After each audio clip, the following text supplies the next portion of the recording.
Truth is high, higher still is truthful living. Guru Nanak Dev Ji. Waheguru is me, is in me, within me, is beyond my comprehension, see, deeper than all the duality. Creator and creation, the potential and the foundation.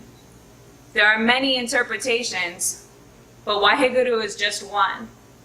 Doesn't matter the language or nation.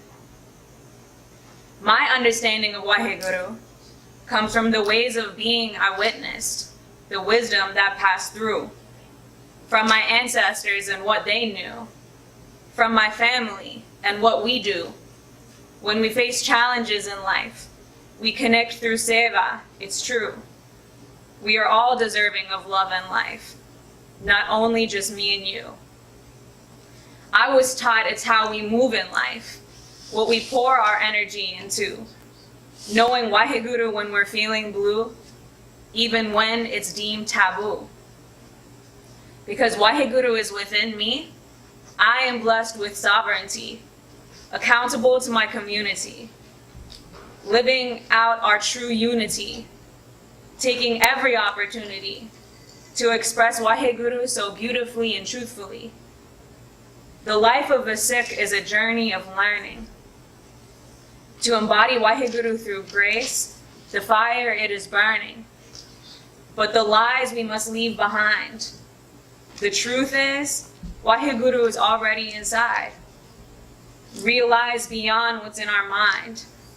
Honor the truth and always stay kind.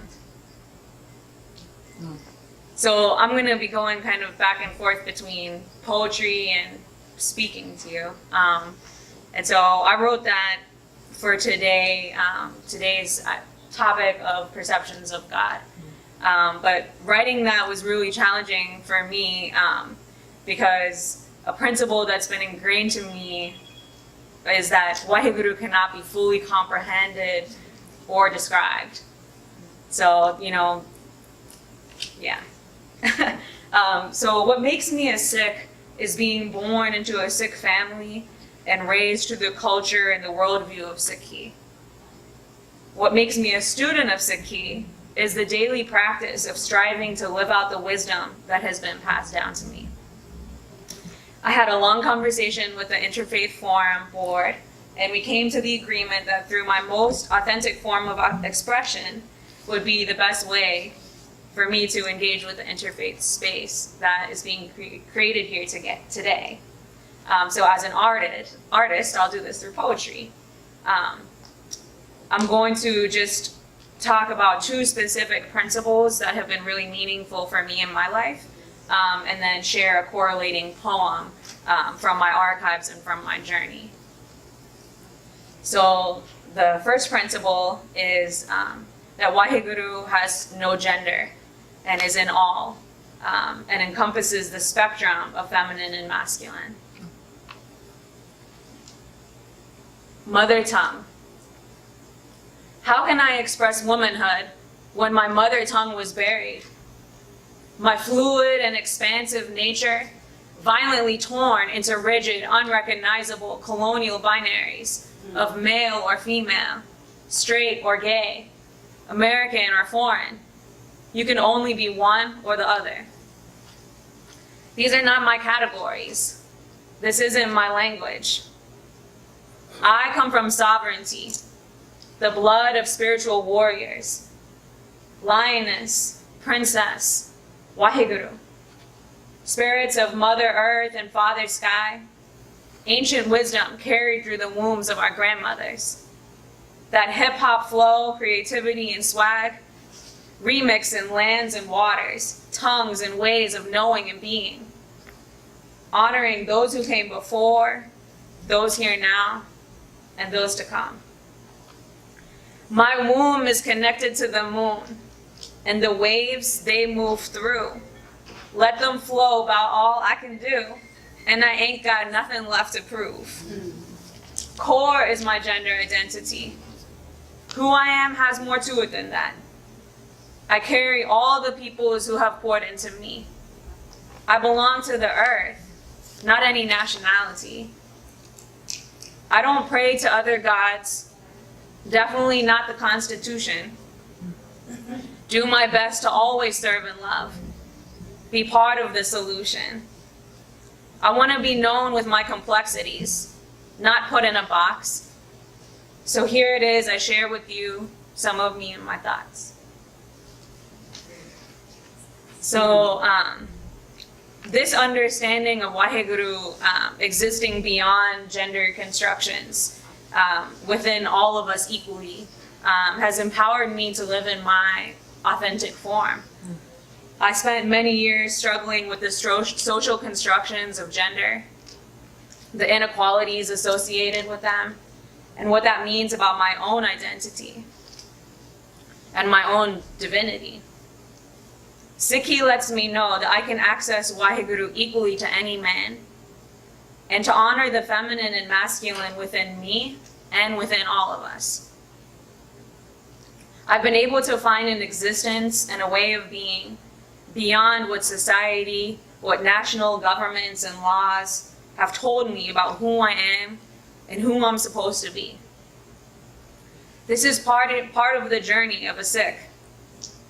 This includes sharing the fruits of my labor with those in need and those in my community. This includes speaking truth and standing against injustice. This includes lifting those who need to be lifted. These are all parts of who I am. My gender identity is infused with these principles of Sikhi. And the next principle is Waheguru is not just externally in the sky, but is within all living beings. We keep our hair and our bodies in their most natural form to honor the completeness of Waheguru's creation.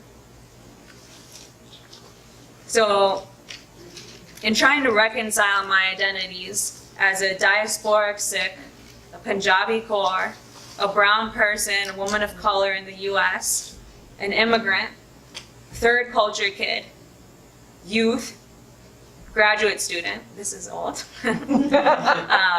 daughter, sister, friend, community organizer, and a spiritual being living a human experience, I've come to find language as a place of struggle and liberation, inspired by bell hooks. It is from this space that I decided to take back my power to create and wrote this poem.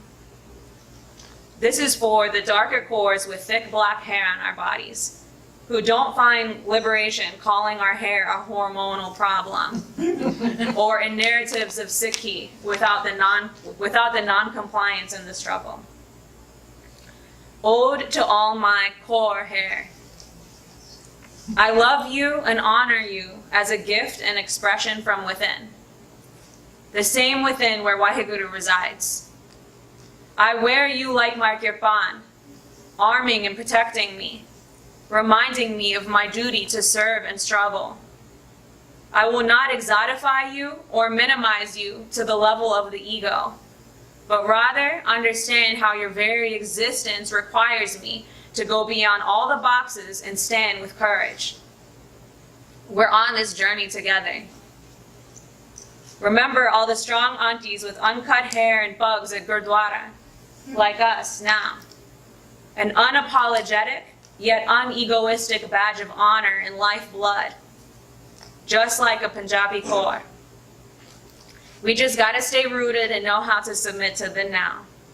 All the love, Dee.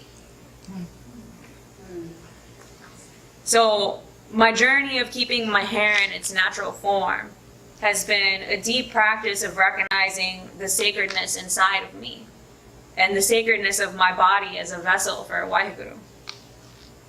In order to live out the values of Sikhi, to engage in truthful living like Guru Nanak Dev Ji asked us to, we must honor and care for our bodies and for ourselves so we are able to do the same for others, especially those suffering under conditions of oppression and injustice. So, in conclusion, I'm just sharing with you parts of my journey and my personal understandings, and how my journey shapes my understandings. We don't have clergy in the same way as it's commonly understood, and in the way I've been taught, that's due to our personal connection and our personal access to the divine. So that's all I've got, and I hope that adds something to the space and to the conversation. Great.